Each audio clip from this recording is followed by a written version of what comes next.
Zacznę od czegoś, co może cię trochę zaboleć. Za 3 pokolenia nikt nie będzie pamiętał twojego imienia. Nie będzie pamiętał twoich wyników sprzedaży. Nie będzie pamiętał twoich inwestycji. Nie będzie pamiętał twojego stanowiska. Twoje stresy, twoje napięcia, twoje bezsenne noce znikną. I to nie jest depresyjne, to jest uwalniające. Bo skoro to wszystko jest tymczasowe, to dlaczego traktujesz każdy dzień tak, jak byłby sądem ostatecznym? Dlaczego żyjesz w napięciu, jakby od jednego maila zależał sens twojej egzystencji? Zobacz, jak często mówisz: jeszcze nie teraz, jeszcze muszę zacisnąć zęby, jeszcze ten kwartał, jeszcze ten projekt, jeszcze trochę. A potem życie mija. Problem polega na tym, że my żyjemy w trybie przetrwania, nawet kiedy nic nam realnie nie zagraża. Organizm jest cały czas w napięciu, jakby coś miało się zawalić, jakbyś ciągle musiał udowadniać swoją wartość. A prawda jest taka, że większość rzeczy, którymi się stresujesz, za 5 lat nie będzie miała żadnego znaczenia. Więc pytanie brzmi, czy budujesz życie, czy tylko reagujesz na bodźce? Bo można przeżyć 40 lat, nie żyjąc ani jednego dnia świadomie. Można być wiecznie w biegu, wiecznie zajętym, wiecznie zmęczonym i nigdy nie zatrzymać się, żeby zapytać, czy to jest naprawdę mój kierunek?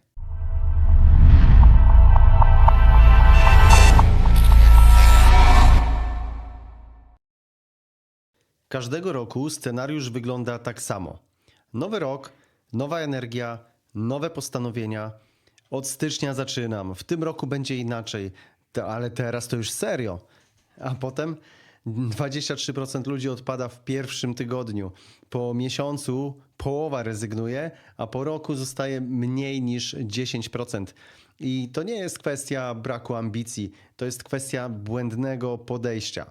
Ludzie myślą, że zmiana polega na dodawaniu. Dodam siłownię, dodam dietę, dodam naukę języka, dodam czytanie książek, dodam drugi biznes, dodam poranne wstawanie o 5 rano. No i co robią? Próbują upchnąć więcej w to samo życie, ale nikt nie pyta, co usuniesz, bo energia nie jest nieskończona, czas nie jest nieskończony, twoja zdolność koncentracji nie jest nieskończona. Masz ograniczoną liczbę decyzji dziennie, masz ograniczony poziom siły woli. Jeśli nie odejmiesz, to przeciążysz system. I wiesz, co się wtedy dzieje? Wracasz do starej wersji siebie. Nie dlatego, że jesteś słaby, tylko dlatego, że próbowałeś zrobić za dużo naraz. Zmiana nie polega na tym, że robisz więcej. Zmiana polega na tym, że robisz mniej, ale konsekwentnie.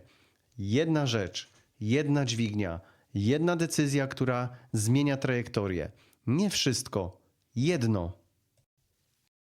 Powiem to wprost, ten kanał to początek drogi. Jeśli oglądasz te materiały regularnie, to znaczy, że coś w tobie chce zmiany, więc zrób 2 rzeczy. Po pierwsze, zasubskrybuj kanał, bo co tydzień publikuję konkretne strategie dotyczące projektowania życia, budowania dochodu i dyscypliny.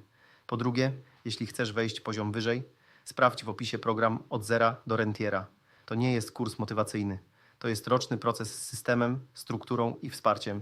Ale zanim tam trafisz, zrób prosty krok. Kliknij subskrybuj. Zostaw lajka, jeśli ten materiał był wartościowy. Algorytm działa prosto. Subskrypcje, lajki, komentarze pomagają temu kanałowi rosnąć i pozwalają mi robić więcej takich materiałów. A to trwa dokładnie 1 sekundę i naprawdę to doceniam. Dziękuję.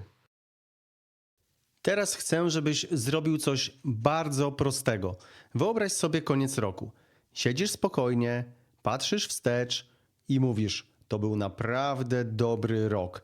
Co musiałoby się wydarzyć, żebyś mógł to powiedzieć z przekonaniem? Nie ogólnie, tak konkretnie. Czy to byłby określony poziom dochodu pasywnego? Czy zamknięcie konkretnego projektu? Czy poprawa relacji z dzieckiem? Czy wyjście z zadłużenia? Czy może odbudowa zdrowia? Nazwij to, bo dopóki tego nie nazwiesz, twoja energia rozprasza się na wszystko. A teraz druga część pytania, trudniejsza. Co musi zniknąć, żeby to było możliwe? Może wieczorne scrollowanie, toksyczne relacje, projekty, które karmią ego, ale nie budują przyszłości, perfekcjonizm, potrzeba bycia wszędzie. To jest moment prawdy. bo każdy chce więcej. Mało kto chce z czegoś zrezygnować. Bez rezygnacji nie ma skupienia. Bez skupienia nie ma postępu. I teraz brutalna rzecz. Możesz mieć wszystko, ale nie możesz mieć wszystkiego naraz. Jeśli twoim celem jest wolność finansowa, to twoje decyzje muszą być podporządkowane wolności finansowej. Jeśli twoim celem jest zdrowie, twoje decyzje muszą być podporządkowane zdrowiu. Nie deklaracjom, decyzjom. Bo życie nie zmienia się wtedy, kiedy coś postanawiasz. Życie zmienia się wtedy, kiedy coś przestajesz robić. Teraz dotykamy czegoś naprawdę niebezpiecznego. Hipoteza odłożonego życia. To jest moment, w którym mówisz sobie: moje prawdziwe życie zacznie się kiedy? Kiedy spłacę kredyt? Kiedy dobiję do 1 000 000? Kiedy dzieci podrosną? Kiedy będzie spokojniej? Kiedy zamknę ten projekt? I brzmi to rozsądnie, brzmi nawet odpowiedzialnie, ale w praktyce to jest mechanizm ucieczki. Bo przyszłość jest bezpieczna. Możesz tam projektować idealne życie bez ryzyka, bez konfrontacji, bez decyzji tu i teraz. Problem w tym, że przyszłość nigdy nie nadchodzi. Nadchodzi tylko dziś. Jeśli dziś żyjesz w napięciu, w trybie przetrwania, to jutro będzie dokładnie takie samo. Większość ludzi nie żyje. Większość ludzi przygotowuje się do życia. Przez 10 lat, przez 20 lat, czasem całe życie. Budują kiedyś. A potem przychodzi moment, kiedy mają pieniądze, mają czas, ale nie mają już energii, albo relacji, albo zdrowia. Jest taka historia o meksykańskim rybaku. Biznesmen tłumaczy mu, jak może rozwinąć biznes, zatrudnić ludzi, sprzedawać globalnie, zarobić miliony, a potem przejść na emeryturę i łowić ryby rano, bawić się z dziećmi po południu, pić wino z żoną wieczorem przy zachodzie słońca. A rybak odpowiada: ale ja to już robię. I to nie jest historia o ambicji, to historia o kierunku, bo możesz być bardzo ambitny, ale wspinać się po drabinie, która stoi przy złej ścianie. Możesz budować wolność finansową, a jednocześnie nie umieć żyć. Możesz mieć aktywa, ale nie mieć relacji. Możesz mieć cashflow, ale nie mieć spokoju. I wtedy dochodzisz na szczyt i okazuje się, że to nie to. Więc pytanie nie brzmi, ile mogę zbudować. Pytanie brzmi, jak chcę żyć w trakcie budowania. Teraz coś bardzo konkretnego.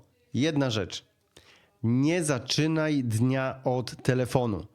To brzmi banalnie, ale to jest gigantyczna dźwignia, bo pierwsze 10-20 minut dnia ustawia trajektorię całego dnia.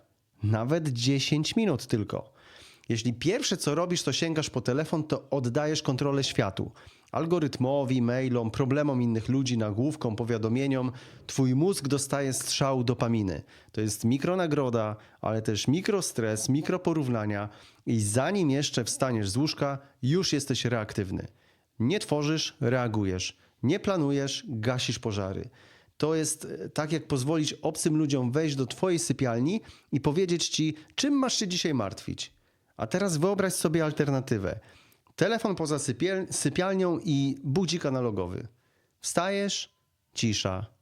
Pierwsze 20 minut to myślenie, modlitwa, zapisanie 3 priorytetów, spojrzenie na kierunek, nie na chaos. To nie jest spektakularne, ale to jest odzyskanie steru. A kiedy odzyskasz ster poranka, odzyskasz ster dnia. Kiedy odzyskasz ster dnia, odzyskasz ster roku. Większość ludzi chce wielkiej zmiany, a wielka zmiana rzadko zaczyna się od wielkich rzeczy.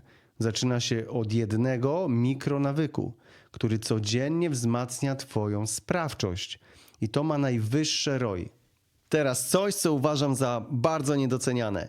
Najbardziej niebezpieczny stan w życiu to nie katastrofa, to przeciętność. Jest to koncepcja regionu beta. Kiedy jest dramat, działasz. Kiedy jest euforia, świętujesz. Ale kiedy jest w miarę, stoisz. Praca nie jest tragiczna, ale nie jest też ekscytująca. Związek nie jest toksyczny, ale nie jest też pełen życia. Forma nie jest zła, ale nie jest też dobra. No i to jest pułapka, bo nie cierpisz na tyle, żeby coś zmienić, ale też nie jesteś na tyle zadowolony, żeby być spełnionym.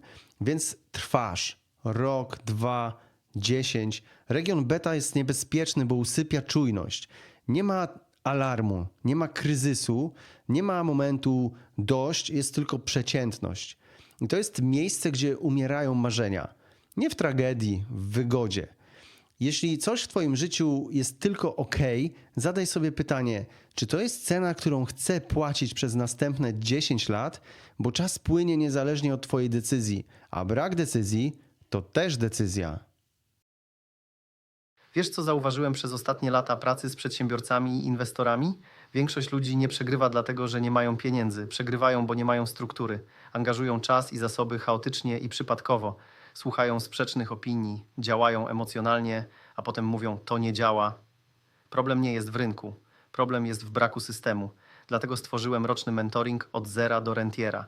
To nie jest kurs online, to nie jest e-book, to nie jest motywacja. To jest 12 miesięcy pracy krok po kroku nad strategią budowy majątku dopasowaną do twojej sytuacji, analizą realnych liczb, ROI i cash flow, zaplanowaniem skutecznych działań, systemem rozwoju twoich umiejętności i przede wszystkim mentalnością.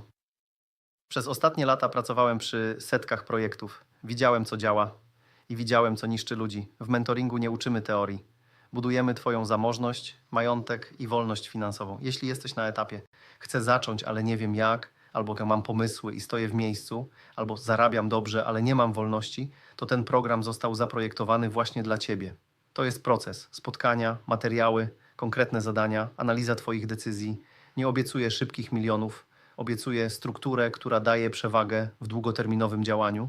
Jeśli zdecydujesz się zaangażować i działać z gotowym systemem, a nie eksperymentować, wejdź na link w opisie www.właściwykurs.com od zera do rentiera. Sprawdź szczegóły, bo wolność finansowa nie zaczyna się od marzeń, zaczyna się od decyzji. Jest coś, o czym mówi mało kto. Jeśli naprawdę zaczniesz rosnąć, przejdziesz przez samotny etap. Nie dlatego, że jesteś dziwny, nie dlatego, że robisz coś źle, tylko dlatego, że zmieniasz poziom. Kiedy zaczynasz traktować życie poważnie, kiedy przestajesz marnować czas, kiedy odmawiasz rzeczom, które kiedyś były normą, zaczynasz odstawać. Przestajesz pić co weekend i nagle rozmowy się kończą. Zaczynasz inwestować zamiast konsumować i przestajesz pasować do narracji i jakoś to będzie. Zaczynasz wstawać wcześniej, czytać, trenować, budować i okazuje się, że nie masz już wspólnego rytmu z częścią ludzi. No i to boli, bo człowiek jest istotą stadną. Chcemy przynależeć, chcemy być akceptowani, ale rozwój często oznacza chwilową utratę przynależności. I to jest lonely chapter, rozdział samotności. Moment, w którym stara wersja ciebie już nie istnieje, a nowa jeszcze nie ma swojego środowiska. To przejściowa próżnia. I wiele osób właśnie tu zawraca, bo samotność jest niewygodna, bo cisza jest niewygodna, bo brak zrozumienia jest niewygodny. Ale jeśli wytrwasz, po drugiej stronie jest nowe środowisko, nowe rozmowy, nowe standardy, nowe ambicje. Nie możesz jednak oczekiwać, że ludzie, z którymi zaczynałeś, zawsze będą szli z tobą. Niektórzy zostaną, niektórzy odejdą. I to nie jest zdrada, to jest trajektoria. Jeśli budujesz wolność finansową, jeśli budujesz dyscyplinę, jeśli budujesz nową jakość życia, zaakceptuj, że przez jakiś czas możesz czuć się sam. I to nie jest znak, że idziesz źle. To znak, że idziesz dalej. Teraz coś bardzo ważnego. To nie jest kanał dla ludzi bez ambicji. To jest kanał dla tych, którzy chcą więcej. Ale jest pewien paradoks. Ludzie ambitni mają problem, o którym w ogóle się nie mówi. Nigdy nie czują, że wygrali. Zawsze kolejny cel. Zawsze wyżej. Zawsze szybciej. Zawsze więcej. Zrobisz 5 mieszkań, myślisz o 10. Zrobisz 10, myślisz o 20. Zwiększysz cashflow, myślisz o podwojeniu. I to jest dobre. Ambicja buduje. Ale jeśli nie nauczysz się zatrzymywać i świętować, to nigdy nie doświadczysz satysfakcji. Będziesz w permanentnym niedosycie. A niedosyt, który trwa latami, zmienia się w frustrację. Zaczynasz wierzyć, że jeszcze za mało, że jeszcze nie teraz, że jeszcze nie zasługuje na spokój. I wtedy wolność finansowa staje się kolejną pogonią, nie przestrzenią oddechu. Jesteś typem A. Jeśli jesteś striverem, jeśli masz silny napęd, twoją lekcją nie jest robić więcej, twoją lekcją jest nauczyć się być. Być tu, być z rodziną, być z osiągnięciem, być w chwili, bo inaczej dojdziesz bardzo daleko i nadal będziesz czuł, że jesteś w drodze. A życie to nie tylko droga, to też momenty. Chcę to zamknąć na wprost. Nie w motywacyjnym tonie, nie w inspiracyjnym cytacie, tylko w konfrontacji. Za 3 pokolenia nikt nie będzie pamiętał twojego imienia. Ale ty będziesz pamiętał, czy żyłeś odważnie, czy odkładałeś życie, czy bałeś się decyzji, czy utknąłeś w regionie beta, czy zawróciłeś w Lonely Chapter, czy budowałeś coś, co miało sens. Nie o to chodzi, żeby poczuć ambicje. Chodzi o to, żeby nadać jej kierunek. Nie chodzi o to, żeby przestać budować majątek. Chodzi o to, żeby umieć nim żyć. Nie chodzi o to, żeby nie mieć celów. Chodzi o to, żeby nie odkładać życia na moment ich realizacji. Więc zostawiam cię z 3 pytaniami. Pierwsze, czy naprawdę chcesz zbudować bla bla bla?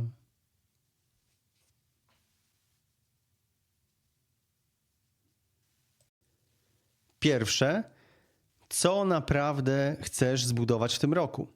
Nie z rozpędu, nie z porównania, naprawdę. Drugie, co musi zniknąć, żeby to było możliwe?